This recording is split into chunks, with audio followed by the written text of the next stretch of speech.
para que fuéramos santos y sin mancha delante de Él. El predicador Sproul, que es uno de los de la ala, de la élite, de la high class, de los neo-reformados, neo-calvinistas. Y hago punto y aparte en neo.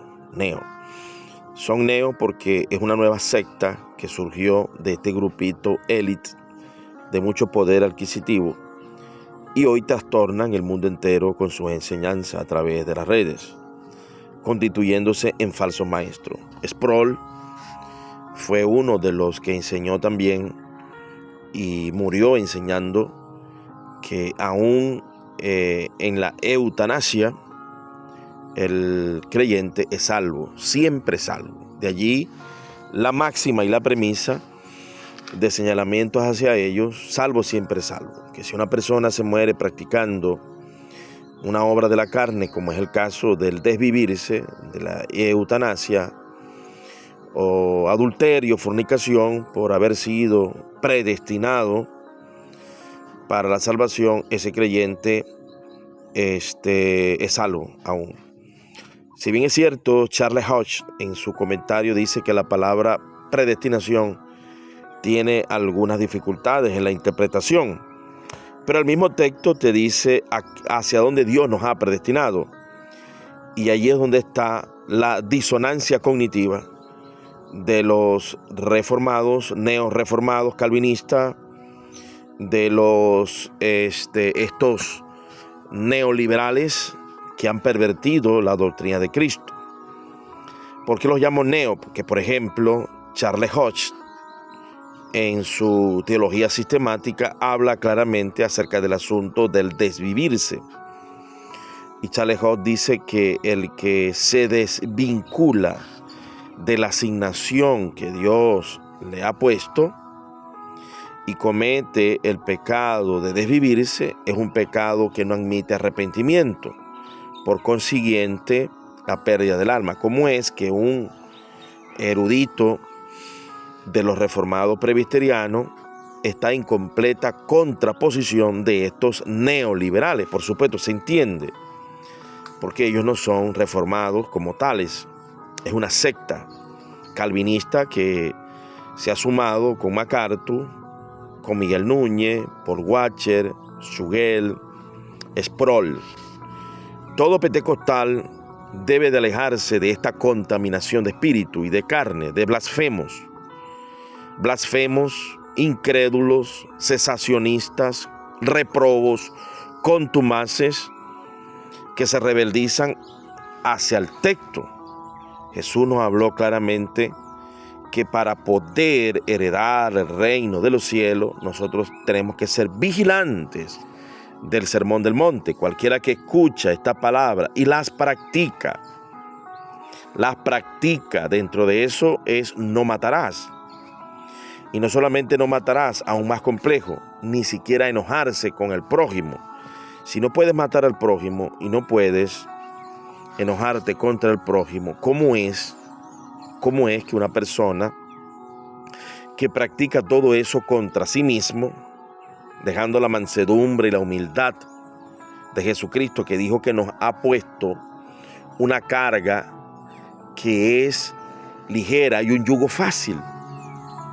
Ahora, por supuesto, si son estos personajes que han venido de contumaces, burlándose, como es el caso de Sebastián Césped, Marjorie, tenemos el caso de Tower, tenemos el caso de Moisés, mal llamado sana doctrina, vienen burlándose de la sobrenaturalidad del Espíritu Santo, se entiende por qué su cerebro se deteriora tanto a llegar a hacer lo que Judas hizo, lo que Aitofel hizo, lo que Saúl hizo. Ahora vamos a leer el texto que él allí lee y nos acusa a nosotros de semi-pelagianos. Es una falacia de petición de principio. Pelagio enseñaba de que uno puede llegar a ser tan puro que no necesita de la gracia. Entonces nosotros no somos ni pelagianos ni semi, porque al contrario, yo soy uno de los que enseña que necesitamos tanto la gracia que la necesitamos todos los días. La redención es diaria. Todos los días usted necesita confesar pecados. Y no solamente confesar, sino perdonar, porque si usted no perdona, ya ahí usted perdió la salvación. Entonces la redención es diaria. La salvación también es diaria, porque si ese día usted muere practicando las obras de la carne, porque el que es hijo y es nacido de Dios no peca. Está hablando del pecado de muerte. Juan lo explica muy bien. El pecado de muerte de Ananías y Zafira. El pecado de muerte de Alejandro, de Meneo y Mineo, Fileto, que se desviaron de la verdad. Pablo los entregó a Satanás. El pecado de muerte del joven que se ha acostado con la madrastra, que fue entregado también a Satanás, a ver si en el día del juicio o en el día antes de su muerte él se puede arrepentir, como lo dice Pablo, que el siervo de Dios no debe ser contencioso, sino amable para con todos, con mansedumbre corrija a los que se oponen. Quizás, hay un quizás, Dios le conceda que se arrepiente y escapen del lazo del diablo en el cual están cautivos. Entonces, seguridad de salvación para los que pecan deliberadamente no hay. La seguridad de la salvación está en estos capítulos que te voy a leer y que él leyó de manera, con una disfunción cognitiva muy fuerte. No le cree al texto. ¿Para qué Dios nos predestinó? ¿Para qué? Ya le voy a leer. Bendito sea el Dios y Padre de nuestro Señor Jesucristo, que nos bendijo con toda bendición espiritual en los lugares celestiales, según nos escogió en Él antes de la fundación del mundo. ¿Para qué nos escogió? Para que fuésemos santos y sin manchas delante de Él. Nos escogió para estar sin mancha delante de Él.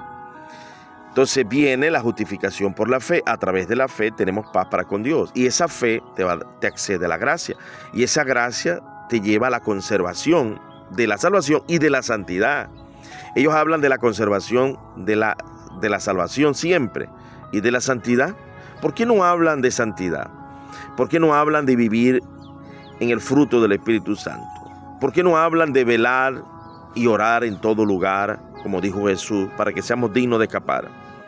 ¿Por qué no hablan de ser sobrios y velar porque el diablo anda como león rugiente buscando a quien devorar? ¿Por qué no hablan de que Pedro dijo que debemos de resistir, ¿verdad? Parafraseando el capítulo 3 en los últimos versículos, a los indoctos, los inconstantes, que tuercen las escrituras para su propia perdición, para que nosotros no caigamos de nuestra firmeza y seamos arrastrados por el error de los inicuos. Este señor tiene un error de inicuos, porque él y su grupo justifican que un creyente puede llegar con la mancha y la caída de la eutanasia. No puede ser, es contradictorio. Si Dios me asigna a mí para la salvación, me asigna también para la santidad.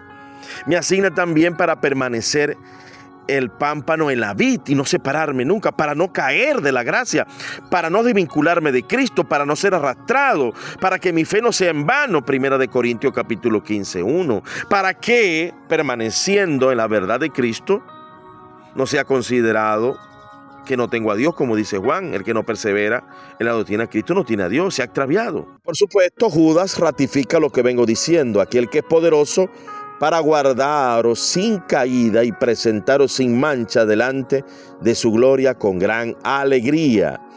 Es poderoso para guardaros sin caída y presentaros sin mancha. No es que Dios te va a guardar de las caídas y las manchas y vas a estar enseñando que ese que se desvivió o aquel que murió practicando el adulterio va al cielo.